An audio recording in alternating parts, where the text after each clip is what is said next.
그때는 제가 너무 젊어서. 젊으면 시어머니를 무시해도 되는 거야?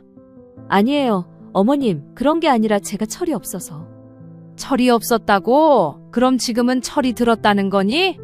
네, 어머님, 이제는 달라졌어요. 뭐가 달라졌는데? 어머님의 마음을 이해하게 됐어요. 가족의 소중함도 알게 됐고요. 언제 알게 됐는데? 어제? 오늘? 구독과 좋아요, 알람 설정 꾹 눌러주세요. 오늘 이야기의 주인공은 74세 김순자 씨입니다. 그리고 그녀의 아들과 며느리에 관한 이야기입니다. 어머님, 지호 좀 봐주실 수 있을까요? 갑자기 나타난 며느리 민정 씨가 3년 만에 처음으로 김 씨의 집 문을 두드렸습니다. 그동안 전화 한 통, 문자 하나 제대로 받지 않던 며느리가 말이죠. 직장에 복귀해야 하는데 어린이집 댁이 순번이 너무 늦어서요. 당분간 지호 좀 봐주시면 안 될까요? 김 씨는 며느리의 얼굴을 가만히 바라봤습니다. 3년간 불편하다며 모든 연락을 차단했던 그 며느리가 이제 와서 당분간만이라며 손주 돌봄을 부탁하고 있었습니다. 김 씨의 머릿속에는 지난 3년간의 기억들이 스쳐 지나갔습니다. 며느리가 전화를 받을 때마다 급하게 끊으려 했던 모습. 문자 메시지에는 한 글자로만 답장하던 모습. 그리고 마지막에는 아예 직접 연락하지 말라고 선언했던 그날의 기억까지 말이죠. 어머님, 정말 급해서 그래요. 다음 주부터 출근해야 하는데. 며느리는 조급한 표정으로 계속 말했습니다. 다른 방법이 없어서요. 어머님께서 도와주시지 않으면. 김 씨는 여전히 말없이 며느리를 바라봤습니다. 3년 전 며느리가 했던 말이 선명하게 떠올랐습니다. 앞으로는 저한테 직접 연락하지 마시고 태수 오빠를 통해서만 해주세요. 그 말을 듣고 얼마나 마음이 아팠는지, 그 이후로 정말 한 번도 며느리에게 연락하지 않았는지 말이죠. 김 씨가 아무런 대답을 하고 있지 않으니 며느리가 답답했는지 가족을 운운하며 말을 이었습니다. 가족이니까 서로 도와야 하는 거 아닌가요? 가족이라는 단어에 김 씨의 표정이 미묘하게 변했습니다. 김 씨는 천천히 입을 열었습니다. 가족? 3년 동안 연락하지 말라고 했던 사람이 이제 와서 가족이라고 하니? 며느리의 얼굴이 순간 굳어졌습니다. 그건. 민정아, 너는 3년 전에 나한테 뭐라고 했지? 직접 연락하지 말라고 태수를 통해서만 연락하라고 했잖아. 김 씨의 목소리는 차분했지만 단호했습니다. 그때는 가족이 아니라고 생각했으면서 이제 와서 도움이 필요하니까 가족이라고? 며느리는 할 말을 찾지 못하고 입만 벙긋거렸습니다. 어머님, 그때는 제가. 그때는 뭐? 그때는 젊어서 그랬고 지금은 늙어서 도움이 필요하니까 달라졌다는 거니? 김 씨는 지난 3년간 참아왔던 서운함과 억울함이 한순간에 올라오는 것을 느꼈습니다. 민정아, 나는 3년 동안 정말 한 번도 너한테 연락하지 않았어. 네가 불편하다고 하니까 말이야. 그런데 이제 와서 가족이라고? 며느리는 점점 작아지는 목소리로 대답했습니다. 죄송해요. 어머님, 하지만 지금 정말 급한 상황이라서. 급하면 다른 방법을 찾아봐. 나는 3년 전에 이미 가족이 아니라고 들었거든.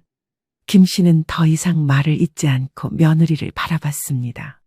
며느리는 잠시 머뭇거리더니 결국 입을 열었습니다. 그럼 태수 오빠한테 말해주시면 안 될까요? 김 씨는 작은 한숨을 내쉬었습니다. 그래, 그렇게 해. 3년 전에 네가 정해준 규칙대로 말이야. 하지만 지호 봐줄 거라는 생각은 하지 않는 게 좋을 거다. 난 그럴 생각이 없거든. 태수 통해서 이야기할 테니 그리 알아. 며느리는 더 이상 할 말이 없다는 듯 고개를 숙였습니다. 그럼 저는 이만. 며느리가 돌아서려는 순간 김 씨가 다시 입을 열었습니다. 민정아, 한 가지만 물어볼게. 3년 동안 내가 너한테 연락 안 해서 편했지? 며느리는 대답하지 못했습니다. 이제 와서 불편하겠지만 나도 3년 동안 참 불편했어. 손주 얼굴 보고 싶어도 못 보고 안부 궁금해도 못 묻고 말이야. 김 씨의 목소리에는 서운함이 묻어 있었습니다. 그런데 이제 너한테 도움이 필요하니까 갑자기 가족이라고? 세상에 그런 가족이 어디 있니? 며느리는 결국 아무 말도 하지 못하고 집을 나섰습니다. 김 씨는 문이 닫히는 소리를 들으며 깊은 한숨을 내쉬었습니다. 과연 이 3년 동안 김 씨와 며느리 사이에는 무슨 일이 있었던 걸까요? 그리고 김 씨는 정말로 손주 돌봄을 거절할 것일까요? 여보, 누가 왔다 갔어? 남편 철수 씨가 안방에서 나오며 물었습니다. 민정이가 왔다 갔어. 민정이가 웬일로? 그동안 얼굴도 안 비쳤는데. 지호 봐달라고 하더라고. 뭐 3년 동안 연락도 안 하던 애가? 김 씨는 남편에게 방금 전 있었던 일을 이야기했습니다. 남편의 표정이 점점 굳어졌습니다. 참 뻔뻔하기도 하지. 그래서 뭐라고 했어? 태수한테 말하라고 했지. 잘했어. 당신이 뭐 만만한 사람인 줄 아나. 김 씨는 창밖을 바라보며 생각에 잠겼습니다. 3년 전 그날의 기억이 다시 한번 선명하게 떠올랐습니다. 며느리가 그토록 불편해했던 연락들, 그리고 마지막에 했던 그 차가운 선언까지 말이죠. 김 씨는 창가에 앉아 3년 전을 떠올려 봤습니다. 아들 태수가 42세에 결혼한다고 했을 때 얼마나 기뻤는지 말이죠. 늦은 나이까지 결혼을 미루던 아들이 드디어 좋은 사람을 만났다고 했을 때 김 씨는 정말 하늘이 무너질 만큼 기뻤습니다. 첫 만남에서 며느리 될 사람 민정 씨를 봤을 때도 마음에 들었습니다. 차분하고 예의 바른 모습이었거든요. 우리 아들 잘 부탁해. 내가 특별하게 키운 건 아니지만 너도 내 딸이다 생각하고 잘 대해준다고 약속하마. 저도 어머님을 친정엄마다 생각하고 잘 모실게요. 그때 며느리가 했던 말을 김 씨는 아직도 기억하고 있었습니다. 얼마나 고마운 말인지 모르겠다며 눈시울이 붉어지기까지 했었죠. 김 씨에게는 이미 큰아들과 딸이 있었지만 막내 아들의 결혼은 또 다른 의미였습니다. 마지막 자식이 가정을 꾸리는 일이었으니까요. 결혼식 날 김 씨는 정말 행복했습니다. 태수가 행복해하는 모습을 보니 그동안의 걱정이 다 사라지는 것 같았거든요. 하지만 결혼 후 몇 달이 지나면서 이상한 점들이 보이기 시작했습니다. 처음에는 신혼이라 바쁜가 보다 생각했었죠. 김 씨가 며느리에게 전화를 걸 때마다 뭔가 급하게 끊으려 하는 기색이 역력했습니다. 여보세요, 민정아? 아, 어머님, 지금 좀 바빠서요. 나중에 전화 드릴게요. 이런 식으로 대화가 끝나는 일이 반복됐습니다. 김 씨는 처음에는 정말 바쁜가 보다 생각했습니다. 요즘 젊은 사람들은 다들 바쁘게 살잖아요. 그런데 며느리가 나중에 전화한다고 했던 약속은 한 번도 지켜지지 않았습니다. 김 씨가 다시 전화를 해야만 겨우 통화가 됐죠. 김 씨는 혹시 자신이 너무 자주 연락하나 싶어서 연락 횟수를 줄여봤습니다. 한 달에 한 번, 아니 2달에 한 번만 안부를 물어봤죠. 그런데도 며느리의 반응은 똑같았습니다. 늘 바쁘다는 핑계로 금세 전화를 끊으려 했습니다. 여보, 우리 며느리가 좀 차가운 것 같지 않아? 철수 씨도 뭔가 이상하다는 걸 느꼈습니다. 그냥 원래 성격이 좀 조용한가 보지. 요즘 젊은 사람들이 다 그런 거 아니야? 김 씨는 며느리를 감싸려고 했습니다. 혹시 자신이 예민하게 받아들이는 건 아닌가 싶었거든요. 그러던 어느 날 김 씨는 며느리에게 직접 물어봤습니다. 민정아, 혹시 내가 전화하는 거 부담스럽니? 그럼 언제가 좋은지 말해줘. 아니에요. 어머님, 그런 거 아니에요. 며느리는 그렇지 않다고 했지만 김 씨는 뭔가 석연치 않았습니다. 말로는 그렇지 않다고 하면서도 표정이나 목소리 톤에서는 불편함이 느껴졌거든요. 김 씨는 그때부터 더욱 조심스럽게 연락했습니다. 정말 중요한 일이 있을 때만, 그것도 짧게 끝낼 수 있는 용건만 말이죠. 태수가 병원에 갔다 왔는데 민정이도 건강검진 받았니? 지난번에 받는다고 했던 것 같아서 생각나서 물어보는 거야. 네, 받았어요. 결과는 어땠어? 괜찮다고 나왔어요. 어머님, 근데 저 지금 친구랑 있어서. 나중에 다시 연락드릴게요. 이런 식으로 대화는 항상 며느리 쪽에서 먼저 끝냈습니다. 김 씨는 점점 며느리에게 연락하는 것 자체가 부담스럽게 느껴졌습니다. 그래도 김 씨는 포기하지 않았습니다. 며느리와 친하게 지내고 싶었거든요. 큰 며느리와는 그런대로 편하게 지내고 있었는데 작은 며느리와도 그럴 수 있을 거라고 생각했습니다. 김 씨는 며느리의 취향을 알아보려고 노력했습니다. 어떤 음식을 좋아하는지, 어떤 선물을 받으면 좋아할지 말이죠. 태수야, 민정이가 어떤 음식 좋아하니? 글쎄요. 엄마, 딱히 가리는 건 없는 것 같은데요. 그럼 반찬 같은 거 해다 줘도 될까? 엄마가 하시는 거면 좋아할 거예요. 김 씨는 며느리가 좋아할 만한 반찬을 정성스럽게 만들어서 아들 편에 보냈습니다. 그런데 며느리에게서는 고맙다는 인사 한마디 없었습니다. 엄마, 민정이가 고맙다고 전해달래요. 아들이 대신 인사를 전할 뿐이었죠. 김 씨는 혹시 며느리가 직접 인사하기 부담스러워하나 싶어서 이해하려고 했습니다. 요즘 젊은 사람들은 그런 게 부담스러울 수도 있잖아요. 하지만 시간이 지날수록 김 씨는 뭔가 이상하다는 생각이 들었습니다.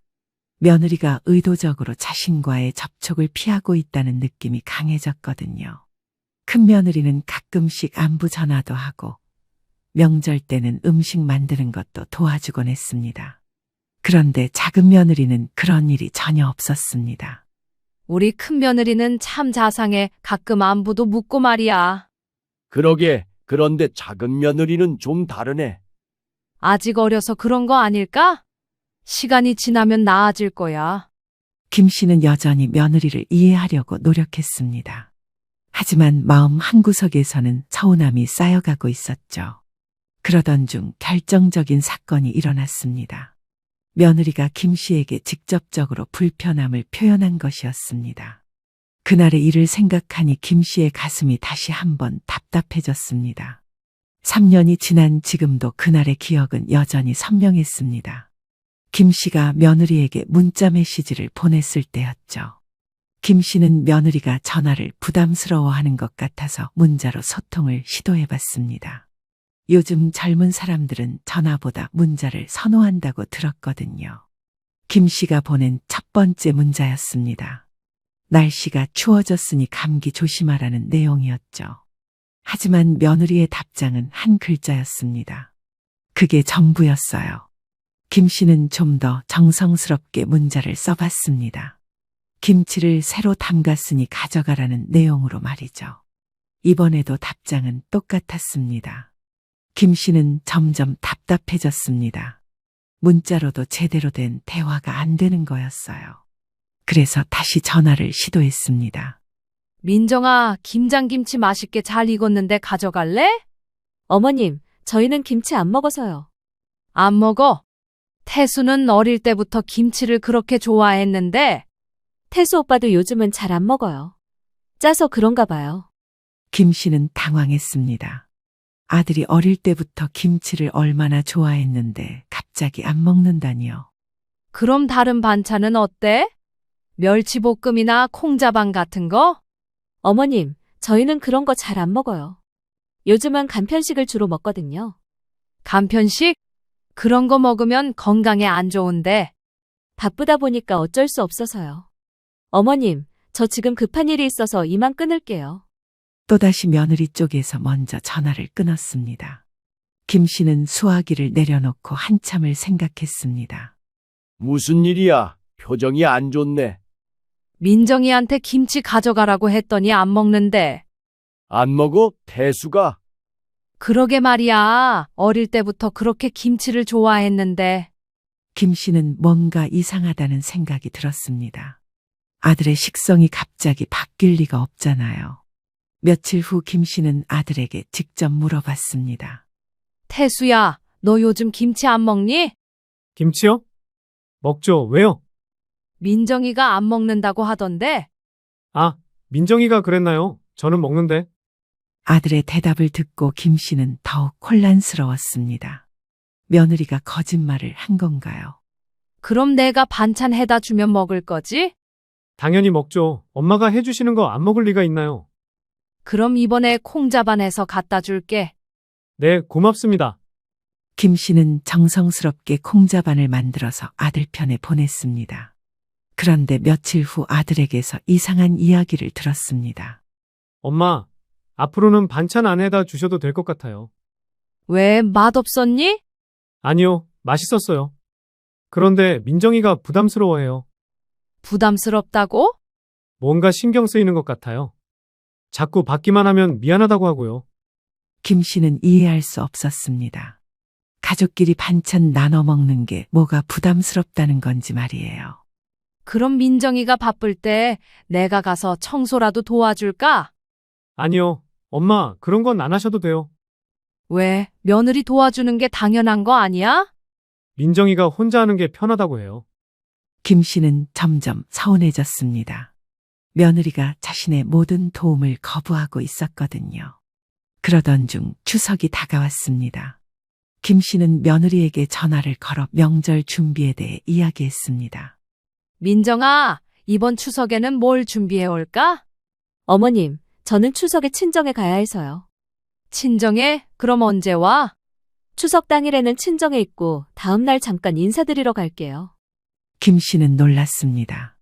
그래도 명절인데 시댁보다 친정을 우선시 한다는 거였어요. 그런데 명절에는 시댁에 먼저 오는 게 어머님, 요즘은 그런 거 안 따져요. 양가 집을 번갈아 가면서 다니는 거죠.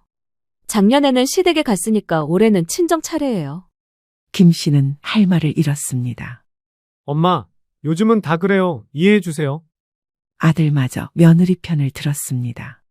그럼 제사는 어떻게 하니? 제사요? 저는 그런 거 잘 모르겠어요. 태수 오빠가 알아서 하는 거죠. 며느리는 제사에 대해서도 관심이 없다는 태도였습니다. 김 씨는 점점 화가 났습니다. 결혼했으면 시댁의 전통도 따라야 하는 게 아닌가 싶었거든요. 그래도 가족이 됐으니까 시댁 일에도 관심을 가져야 하는 거 아니야? 어머님, 저는 그런 구시대적인 생각은 별로예요. 요즘은 개인의 자유를 존중하는 시대잖아요. 구시대적이라는 말에 김 씨의 기분이 상했습니다. 구시대적이라니 그게 무슨 말이야? 여자가 시댁 일에만 매달려야 한다는 생각 말이에요. 저도 제 일이 있고 제 생활이 있거든요. 김 씨는 더 이상 참을 수 없었습니다. 그럼 결혼은 왜 했어? 혼자 살지. 어머님, 결혼은 태수 오빠랑 한 거지 시댁 전체랑 한 게 아니에요. 이 말을 듣고 김 씨는 완전히 화가 났습니다. 며느리의 태도가 도를 넘었다고 생각했거든요. 그날부터 김 씨와 며느리 사이에는 보이지 않는 벽이 생겼습니다. 그 이후로 김 씨와 며느리의 관계는 급속도로 악화됐습니다. 며느리는 아예 김 씨의 전화를 받지 않기 시작했어요. 김 씨가 전화를 걸면 신호음만 계속 울렸습니다. 한두 번이 아니라 거의 매번 그랬어요. 이상하네. 민정이가 전화를 안 받네. 또 바쁜가 보지.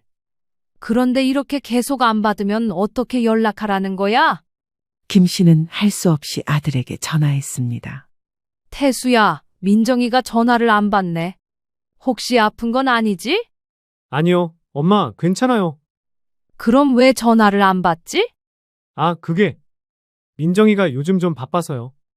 김 씨는 아들의 대답이 이상했습니다. 바쁘다고 해서 전화를 아예 안 받을 수는 없잖아요. 며칠 후 김 씨는 문자 메시지를 보내봤습니다. 혹시 급한 일이 있나 싶어서요. 하지만 문자에도 답장이 없었습니다. 읽었다는 표시만 떠 있을 뿐이었어요. 김 씨는 점점 답답해졌습니다. 며느리가 의도적으로 연락을 피하고 있다는 게 확실했거든요.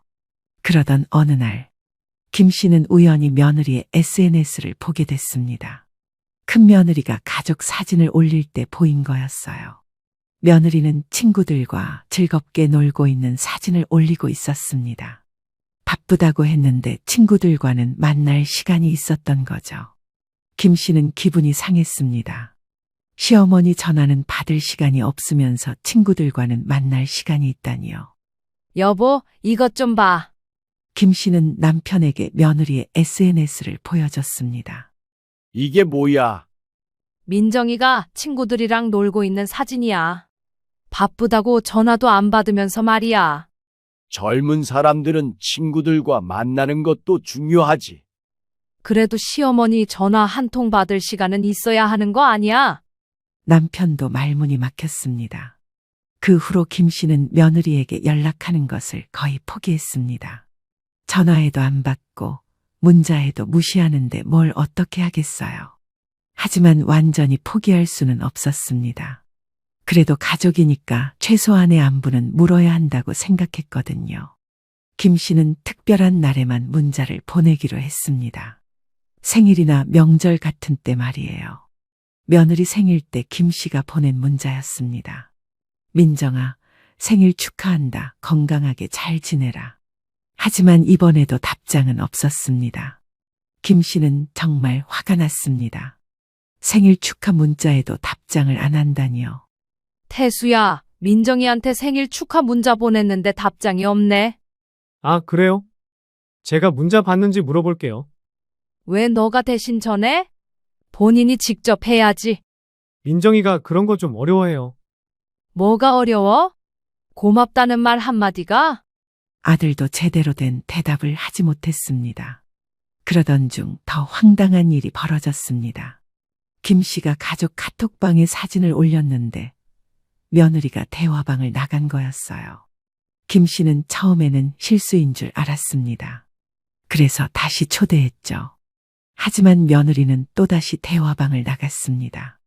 이번에는 의도적이라는 게 확실했어요. 태수야, 민정이가 왜 카톡방을 나가니? 아, 그게 민정이가 단톡방을 별로 안 좋아해요.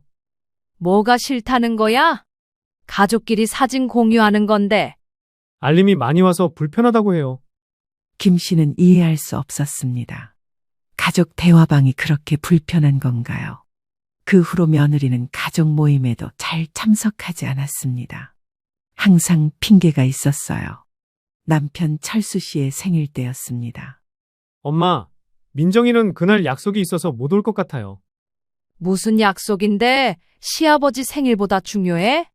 친구 결혼식이 있대요. 친구 결혼식. 그런 건 미리 알 수 있는 거 아니야? 급하게 잡힌 거라고 해요.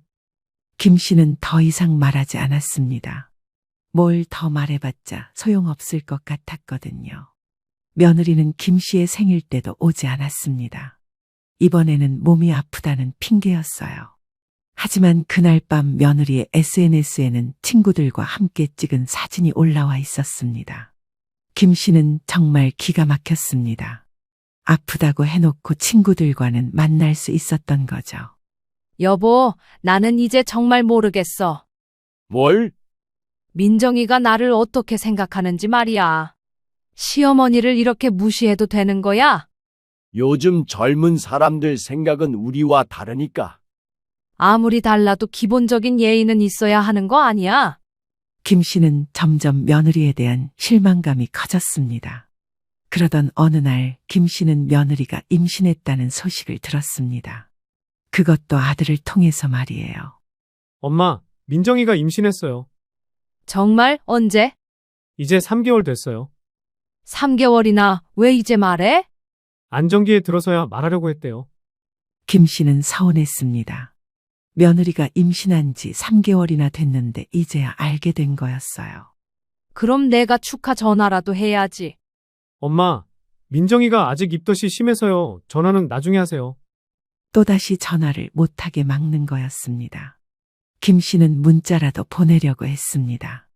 민정아, 임신 축하한다. 몸조리 잘하고 뭐 필요한 거 있으면 언제든 말해라. 하지만 이번에도 답장은 없었습니다. 김 씨는 정말 화가 났습니다. 임신 축하 메시지에도 답장을 안 한다니요. 태수야, 임신 축하 문자 보냈는데 민정이가 답장을 안 하네. 아, 민정이가 지금 컨디션이 안 좋아서요. 제가 대신 전할게요. 또 너가 대신? 임신한 사람이 문자 하나 못 보낼 정도로 아픈 거야? 엄마, 입덧이 정말 심해요. 이해해 주세요. 김 씨는 더 이상 참을 수 없었습니다. 며느리의 태도가 도를 넘었다고 생각했거든요. 그날 밤 김 씨는 남편에게 말했습니다. 여보, 나는 이제 정말 포기할 거야. 뭘? 민정이한테 잘 보이려고 하는 거. 이렇게 무시당하면서까지 굽신거리고 싶지 않아. 그날부터 김 씨는 정말로 며느리에게 연락하지 않았습니다. 며느리가 원하는 대로 해주기로 한 거였어요. 김 씨가 며느리에게 연락을 끊은 지 몇 달이 지났을 때였습니다. 아들이 김 씨에게 조심스럽게 말을 꺼냈어요. 엄마, 제가 말씀드릴 게 있어서요. 뭔데? 민정이가 엄마가 연락을 안 하시니까 좀 섭섭해요. 김 씨는 어이가 없었습니다. 그동안 연락을 거부해놓고 이제 와서 섭섭하다니요. 섭섭하다고 전화도 안 받고 문자도 무시하면서 그게 아니라 민정이 나름대로는 이유가 있었어요. 무슨 이유? 엄마가 너무 자주 연락하시니까 부담스러웠다고 해요. 김 씨는 황당했습니다. 한 달에 한두 번 안부 묻는 게 자주라는 거였어요. 자주? 내가 언제 자주 연락했어? 생일이나 명절 때만 했는데. 민정이 입장에서는 그런 것도 부담스러웠나 봐요. 그럼 어떻게 하면 좋겠다는 거야? 아들이 머뭇거리더니 말했습니다. 앞으로는 저를 통해서만 연락해 주시면 안 될까요? 김 씨는 귀를 의심했습니다. 너를 통해서만? 민정이한테 직접 연락하지 말라는 얘기야? 네, 그게 민정이도 편하고 어머님도 편하실 것 같아서요. 내가 언제 불편하다고 했어? 그게 아니라 이렇게 서로 불편해하지 말고 좋은 관계를 유지했으면 해서요. 김 씨는 한참을 말없이 아들을 바라봤습니다. 태수야, 너는 며느리 편이구나. 엄마, 그런 게 아니에요. 저는 중간에서. 중간에서 뭐? 네 아내가 시어머니한테 연락하지 말라고 하는데도 중간이야? 엄마, 시대가 바뀌었잖아요. 요즘은 이렇게 하는 게 일반적이에요. 김 씨는 더욱 화가 났습니다. 일반적? 누가 그래? 며느리가 시어머니 연락을 차단하는 게 일반적이라고? 그런 게 아니라 서로 편한 거리를 두고 지내는 거예요. 편한 거리? 그럼 나는 이제 남인가? 아들은 대답하지 못했습니다. 김 씨는 깊은 한숨을 내쉬었습니다. 알겠다. 그렇게 하자. 민정이한테 직접 연락 안 할게. 엄마, 고마워요. 이해해 주셔서. 이해? 이해한 게 아니야. 그냥 포기한 거지. 그날부터 김 씨는 정말로 며느리에게 직접 연락하지 않았습니다. 모든 것을 아들을 통해서만 했어요. 며느리가 출산했을 때도 그랬습니다. 엄마, 민정이가 아들을 낳았어요. 그래? 축하한다고 전해라. 엄마가 직접 축하해 주시면 좋을 텐데. 아니야. 민정이가 불편해한다며? 네가 전하면 되지. 그래도 손주가 태어났는데. 태수야, 니들이 정한 규칙이야. 나는 지키는 거고. 김 씨는 손주가 태어났어도 며느리에게 직접 축하 인사를 하지 않았습니다. 모든 것을 아들을 통해서만 했어요. 손주 100일 때도 마찬가지였습니다. 엄마, 지호 100일이에요. 사진 보내드릴게요. 그래, 고맙다. 엄마, 민정이한테 한마디라도 하시는 게 어때요? 왜? 불편하다며? 그래도 100일인데. 태수야, 민정이가 원하는 거잖아. 나는 불편한 존재라며? 그럼 불편하게 하지 말아야지. 연락하지 말래서 안 하는데 무슨 소리야, 자꾸? 김 씨는 철저하게 며느리와의 접촉을 피했습니다. 며느리가 원하는 대로 해준 거였어요. 1년이 지나고 2년이 지났습니다. 김 씨는 정말 며느리에게 한 번도 직접 연락하지 않았어요. 손주 돌잔치 때도 그랬습니다. 가족들이 모두 모인 자리였는데 김 씨는 며느리와 말을 섞지 않았습니다. 며느리도 김 씨에게 먼저 말을 걸지 않았어요. 그날 김 씨의 친구가 물었습니다. 순자야, 너 며느리랑 사이가 안 좋니? 말도 안 하던데? 사이가 나쁜 게 아니라 거리를 두고 지내는 거야. 거리를 둔다고? 왜? 며느리가 원해서. 친구는 이해할 수 없다는 표정이었습니다. 그러던 어느 날 김 씨에게 실망을 금치 못할 순간이 찾아왔습니다. 김 씨가 갑자기 쓰러진 거였어요. 혈압이 급작스럽게 올라서 응급실에 실려갔습니다. 남편이 119에 신고하고 급하게 자식들에게 연락했습니다. 태수야, 엄마가 쓰러져서 응급실에 있어. 네? 어느 병원이에요? 성모병원이야. 빨리 와. 네, 지금 갑니다. 아들은 급하게 병원으로 향했습니다. 며느리도 함께 왔어요.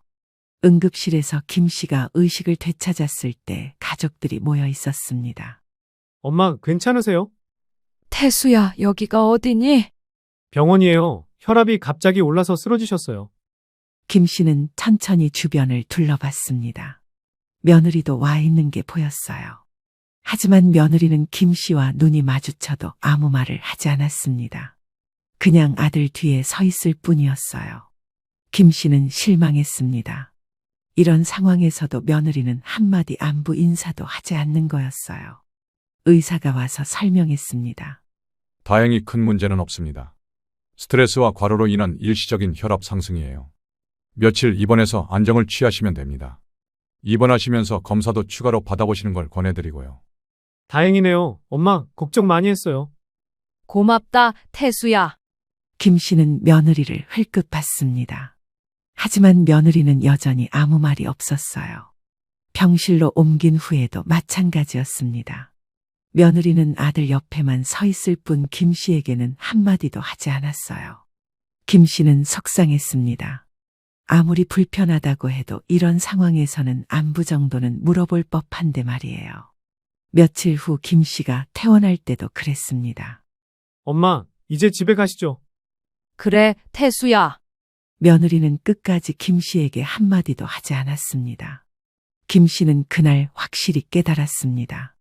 며느리에게 자신은 정말 남과 다름없는 존재라는 것을 말이에요. 집에 돌아온 김 씨는 남편에게 말했습니다. 여보, 나는 이제 정말 며느리를 가족으로 생각하지 않을 거야. 왜 갑자기? 내가 쓰러져서 병원에 있을 때도 한마디 안부 인사가 없더라고. 그러면서 가족이라고 할 수 있겠어? 그래도 아니야, 민정이가 원하는 대로 해주겠어. 정말 남처럼 지내자. 그 이후로 김 씨는 정말로 며느리를 남처럼 대했습니다. 1년이 더 지나는 동안 단 한 번도 며느리에게 직접 말을 걸지 않았어요. 손주 지호가 두 돌을 맞았을 때도 그랬습니다. 가족들이 모인 자리에서 김 씨는 손주하고만 놀았을 뿐 며느리와는 눈도 마주치지 않았어요. 손주 지호가 김 씨에게 장난감을 보여줬습니다. 우와, 지호가 혼자서 이런 걸 만들었네. 정말 잘했다. 김 씨는 손주에게만은 따뜻했습니다. 하지만 며느리에게는 한마디도 하지 않았어요. 며느리도 김 씨에게 먼저 말을 걸지 않았습니다. 서로 같은 공간에 있어도 완전히 남처럼 지냈어요. 아들 태수가 중간에서 어색해했습니다. 엄마, 민정이가 지호 돌봄에 대해서 여쭤볼 게 있다고 해요. 나한테? 왜? 지호가 어린이집에 적응을 못해서요. 그런 건 너희가 알아서 해. 나는 상관없어. 엄마, 그래도 할머니 의견도 들어보면 좋을 것 같은데요. 태수야, 민정이가 불편해한다며? 나는 개입하지 않기로 했잖아. 김 씨는 철저했습니다. 손주 일이라도 며느리와 직접 상의하지 않았어요. 며느리가 감기에 걸렸을 때도 마찬가지였습니다. 엄마, 민정이가 감기가 심해서 지호를 돌보기 힘들어해요. 그래? 그럼 너가 회사 휴가 내던지 해. 제가 중요한 프로젝트 때문에 휴가를 낼 수가 없어서요. 그럼 친정 어머니한테 부탁하던지? 친정 어머니도 요즘 몸이 안 좋으시대요. 그럼 베이비시터를 구하던지. 방법은 많잖아. 엄마, 그래도 할머니가 도와주시면. 안 돼. 민정이가 나를 불편해하는데 왜 도와줘? 서로 불편하지 않게 거리를 두자고 했잖아. 김 씨는 단호했습니다. 며느리가 아무리 힘들어도 도와주지 않았어요. 손주가 다쳤을 때도 그랬습니다. 엄마, 지호가 넘어져서 이마를 다쳤어요. 많이 다쳤니? 병원에 가서 꿰맸어요. 흉터가 남을 수도 있대요. 안 됐네. 잘 보살펴라. 엄마, 병문안 가실 거죠? 왜? 민정이가 불편해할 텐데. 그리고 무슨 병문안까지 가. 그래도 손주인데. 태수야, 지호 안부는 네가 전해줘. 나는 민정이 눈치 보면서 병문안 가고 싶지 않아. 김 씨는 손주가 다쳐도 직접 병문안을 가지 않았습니다. 며느리와 마주치기 싫었거든요. 그러면서 김 씨는 점점 외로워졌습니다. 손주를 직접 볼 기회도 줄어들었고 며느리 때문에 아들과도 거리감이 생겼어요. 김 씨의 친구들이 손주 자랑을 할 때도 김 씨는 별로 할 말이 없었습니다.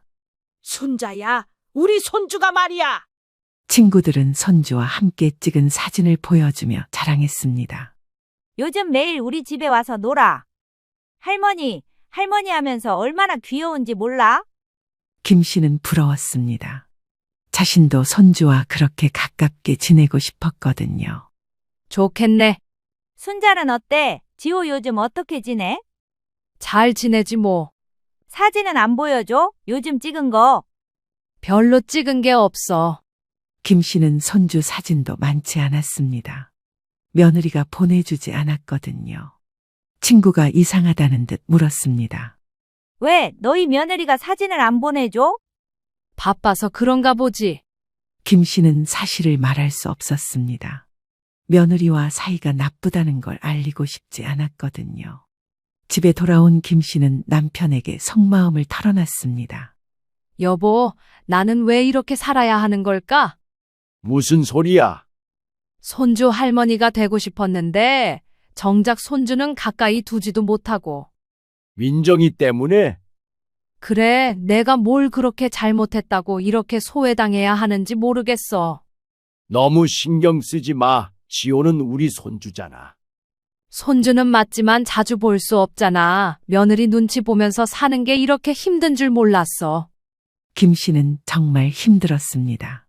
며느리 때문에 자유롭게 손주를 볼 수도 없고 가족 모임에서도 눈치를 봐야 했어요.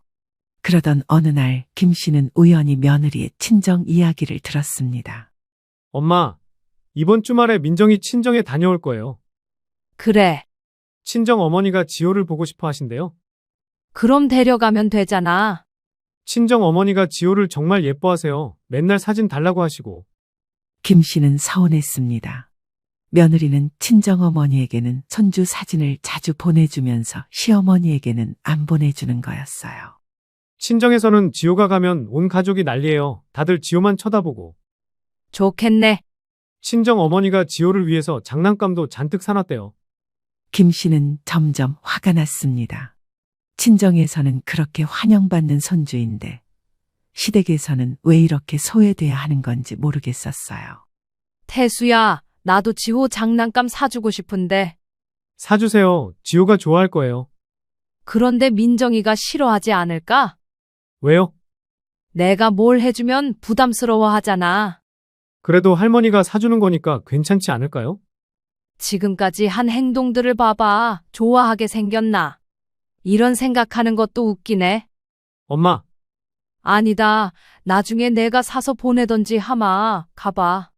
아들도 할 말이 없었습니다. 김 씨는 그날 밤 잠을 이룰 수 없었습니다. 같은 손주인데 왜 이렇게 차별받아야 하는지 억울했거든요. 잠이 안 와? 응, 자꾸 생각이 나서. 뭐가? 지호가 친정에서는 그렇게 환영받는다는데 우리한테는 왜 이래야 하는지 모르겠어. 민정이가 친정을 더 편하게 생각하나 보지.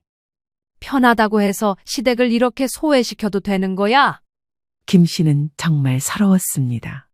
손주를 향한 사랑은 똑같은데 기회조차 주지 않는 며느리가 원망스러웠어요. 그렇게 시간이 흘러 지호가 3살이 됐습니다. 김 씨는 여전히 며느리와 거리를 두고 살았어요. 하지만 마음속으로는 언젠가 이 상황이 바뀌기를 바라고 있었습니다. 며느리가 마음을 바꿔서 진짜 가족처럼 지낼 수 있는 날이 오기를 말이에요. 그런데 그날이 정말로 왔습니다.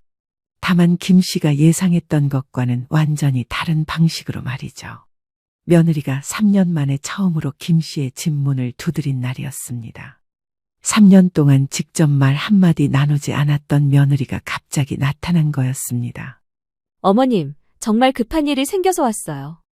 김 씨는 며느리의 얼굴을 찬찬히 살펴봤습니다. 초조하고 다급한 표정이었어요. 제가 다음 주부터 직장에 복귀해야 하는데요. 그래서 지호 어린이집 댁이 순번이 아직 한참 남았어요. 빨라야 6개월 후에나 들어갈 수 있대요. 김 씨는 별로 놀라지 않았습니다. 요즘 어린이집 대기가 길다는 건 다 아는 일이었거든요. 사설 어린이집은 너무 비싸서 엄두가 안 나고요. 그럼 어쩌려고? 그래서 어머님께 부탁드리려고요. 김 씨는 이미 며느리가 무슨 말을 할지 알고 있었습니다. 당분간만이라도 지호를 봐주실 수 있을까요? 김 씨는 한참 동안 며느리를 바라봤습니다. 3년 전 며느리가 했던 말들이 하나씩 떠올랐어요. 민정아, 3년 전에 너 뭐라고 했지? 어머님, 나한테 직접 연락하지 말라고 했잖아. 불편하다고. 며느리의 얼굴이 빨갛게 달아올랐습니다. 그때는 가족이 싫다고 하더니 이제는 가족이니까 도와달라고? 그때는 제가 너무 젊어서. 젊으면 시어머니를 무시해도 되는 거야? 아니에요. 어머님, 그런 게 아니라 제가 철이 없어서. 김 씨는 냉소적으로 웃었습니다. 철이 없었다고? 그럼 지금은 철이 들었다는 거니? 네, 어머님, 이제는 달라졌어요. 뭐가 달라졌는데? 어머님의 마음을 이해하게 됐어요. 가족의 소중함도 알게 됐고요. 김 씨는 어이가 없었습니다. 언제 알게 됐는데? 어제? 오늘? 어머님, 민정아, 솔직히 말해봐. 지호 맡길 데가 없어서 온 거 아니야? 며느리는 대답하지 못했습니다. 만약에 어린이집에 자리가 있었으면 여기 왔겠어? 그런 게 아니에요. 그런 게 아니라면 뭐야? 3년 동안 연락 한 번 안 하던 사람이 갑자기 깨달음을 얻었다는 거야? 김 씨의 목소리가 점점 차가워졌습니다. 너는 3년 전에 나를 구시대적이라고 했어.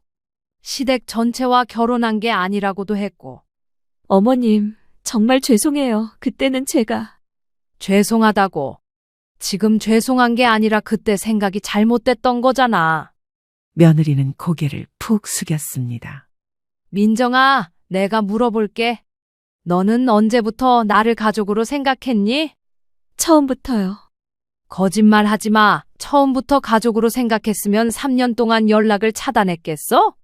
그때는 정말 철이 없어서. 또 철 얘기야? 민정아, 너 나이가 몇 살이야? 45살이에요. 45살이면 철이 안 들었다고 할 나이야? 그럼 언제 들어? 50살? 60살? 며느리는 아무 말도 할 수 없었습니다. 김 씨는 계속 말했습니다. 너는 내가 쓰러져서 병원에 있을 때도 한마디 안부 인사가 없었어. 그때는 그때는 뭐? 또 철이 없어서? 어머님께서 불편해 하실까봐. 불편해 하실까봐 누가 불편해 한다고 했어? 며느리는 대답하지 못했습니다. 민정아, 솔직히 말해. 너는 나를 가족으로 생각한 적이 없지? 아니에요. 그러면 왜 3년 동안 그렇게 행동했어?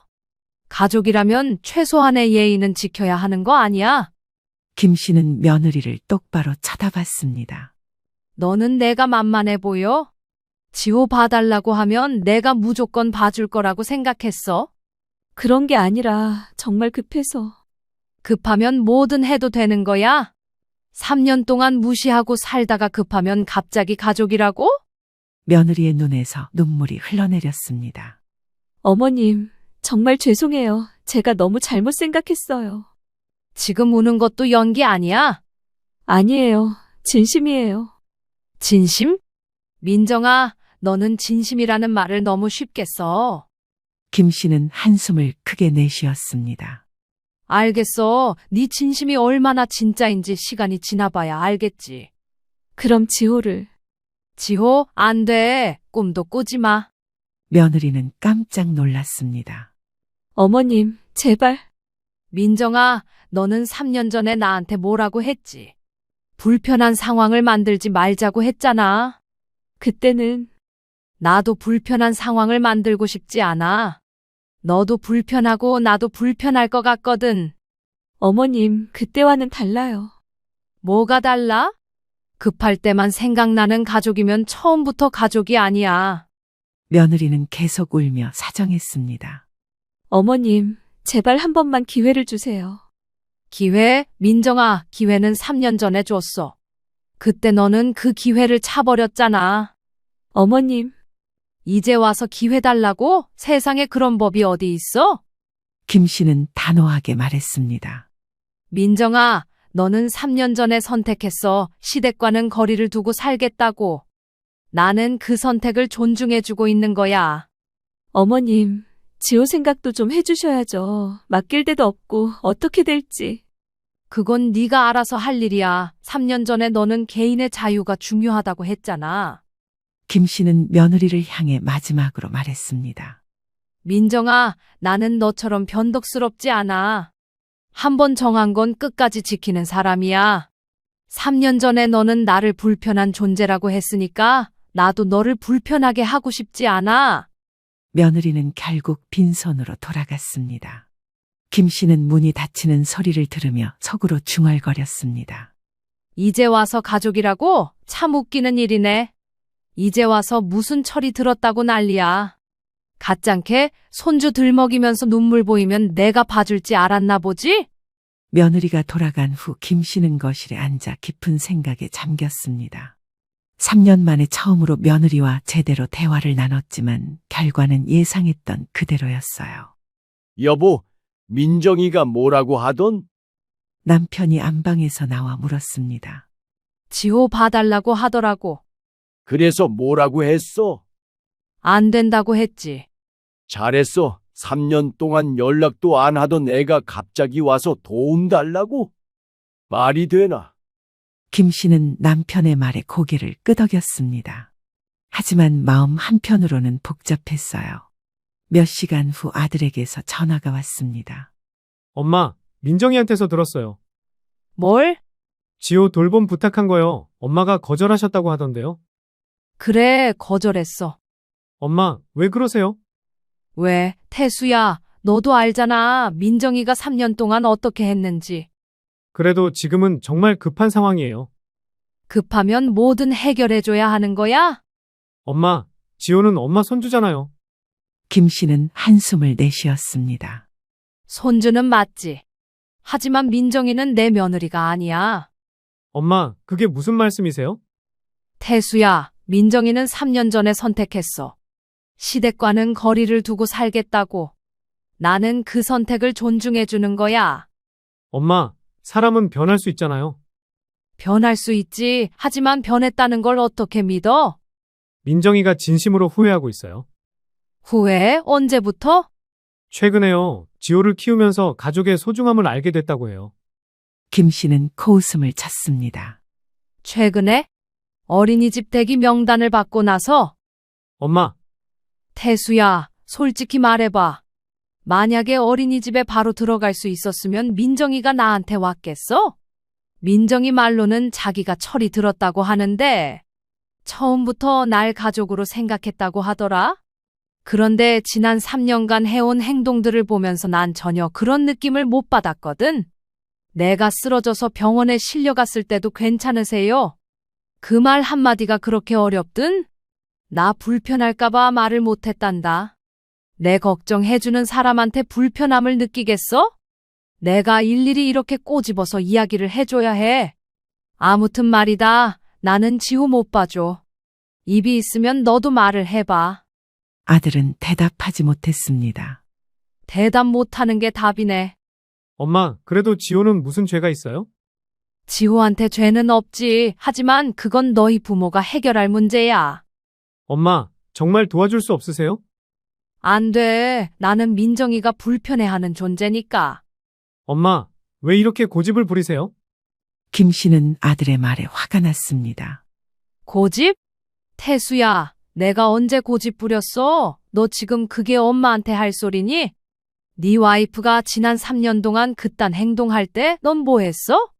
지금이요, 과거에 얽매여서. 과거에 얽매인 게 아니야. 이건 원칙의 문제야. 무슨 원칙이요? 상호 존중이야. 민정이는 3년 동안 나를 존중하지 않았어. 그럼 나도 민정이의 선택을 존중해주는 거지. 엄마, 지금은 정말 급해요. 민정이가 직장을 잃을 수도 있어요.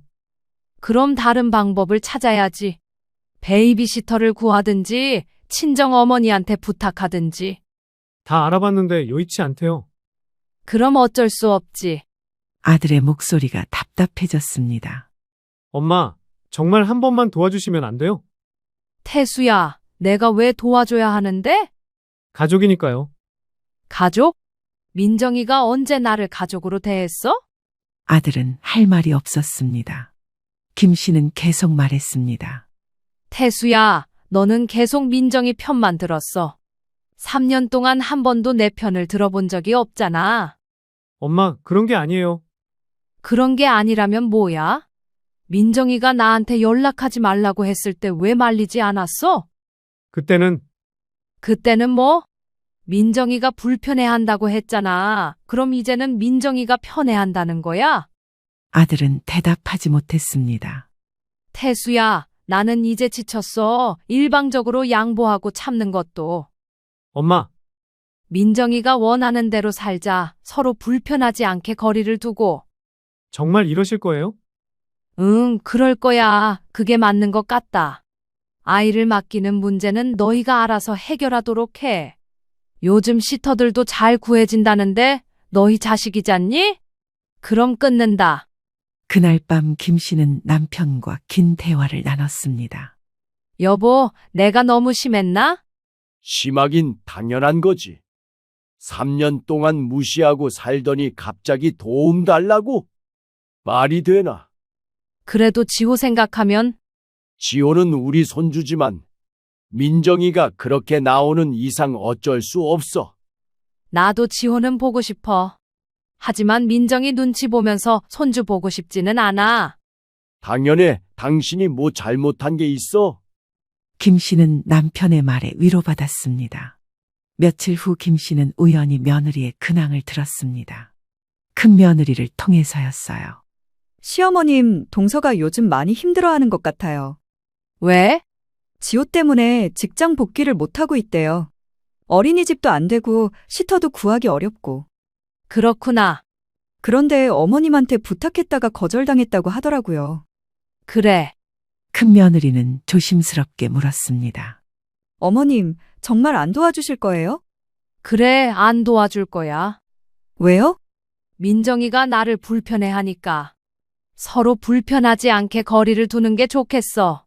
큰 며느리는 이해한다는 듯 고개를 끄덕였습니다. 그로부터 한 달이 지났습니다.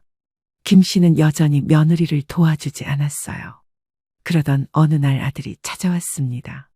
엄마, 민정이가 결국 직장을 그만뒀어요. 그래? 지호를 맡길 곳이 없어서요. 안 됐네. 엄마, 정말 아무렇지도 않으세요? 아무렇지 않은 게 아니야. 하지만 그건 너희가 해결할 문제잖아. 엄마는 정말 냉정하세요. 냉정한 게 아니라 니들이 원하는 대로 해주는 거야. 살면서 이러기도 저러기도 하는 거야. 어려움이 있으면 나중에 잘 풀리기도 하겠지. 그러려니 하면서 살려무나. 김 씨는 아들을 똑바로 바라봤습니다. 냉정? 태수야, 냉정한 건 민정이야. 3년 동안 시어머니를 무시하고 살았잖아. 엄마, 태수야, 마지막으로 한 가지만 말할게. 사람은 자신이 한 선택에 대해 책임져야 해. 민정이는 3년 전에 시댁과 거리를 두겠다고 선택했어. 이제 그 선택의 결과를 받아들여야지. 김 씨는 아들에게 마지막으로 말했습니다. 그리고 태수야, 너도 마찬가지야. 네가 민정이 편만 들었으니까 이제 끝까지 민정이를 책임져. 나는 이제 너희 일에 개입하지 않을 거야. 그날 이후로 김 씨는 정말로 아들 가족 일에 개입하지 않았습니다. 며느리가 원했던 대로 완전히 거리를 두고 살았어요. 김 씨는 이제 진정한 평화를 찾았습니다. 더 이상 며느리 눈치를 보지 않아도 됐고 일방적으로 양보할 필요도 없어졌거든요. 가끔 손주가 그리울 때도 있었지만 김 씨는 후회하지 않았습니다. 자신의 존엄성을 지키는 것이 더 중요했거든요. 김 씨는 이런 생각을 했습니다. 진정한 가족이란 서로 존중하고 배려하는 관계라는 것을, 일방적인 희생이나 양보로 유지되는 관계는 가족이 아니라는 것을 말이에요. 그렇게 김 씨는 자신만의 방식으로 행복을 찾아갔습니다.